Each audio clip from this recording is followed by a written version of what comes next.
তোমাকে আমি বলিনি এইখানে আমি আর এক মুহূর্ত থাকতে পারবো না। তুমি কি বলছো? কি বলছি মানে? তুমি কিছু বুঝতে পারছো না? কলকাতায় যে ফ্ল্যাটটা কিনলে ওটা কি এমনি এমনি থাকবে? ওখানে আমরা বাস করবো না? হ্যাঁ, কিন্তু মা, তোমার ওই অন্ধ মাকে নিয়ে আমি এখানে ওখানে টানার চেষ্টা করতে পারবো না। যে মা আমাকে খেয়ে না খেয়ে কোলে পিঠে করে মানুষ করলো, সে মাকে ছেড়ে আমি? তাহলে তুমি তোমার মাকে নিয়ে থাকো, আমি আর এই ননকে থাকতে পারবো না। আসতে পাশে মা আছে, শুনতে হবে। পাক শুনতি, আমি তোমার মাকে ভয় করে বলছি নাকি?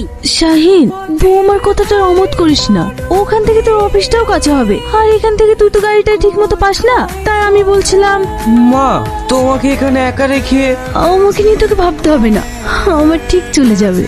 মা, আমরা তাহলে আসছি, তুমি ভালো থেকো। হ্যাঁ হ্যাঁ, আয়, ভালোভাবে যাস। আর আমার কথা ভেবে যেন মন খারাপ করিস না, আর বৌমাকে একটু ভালোভাবে দেখিস, ঠিক আছে? আমার দোষ সবসময় তোদের সাথে থাকবে। মুসলিমা, শোন। হ্যাঁ বাবু, বলেন।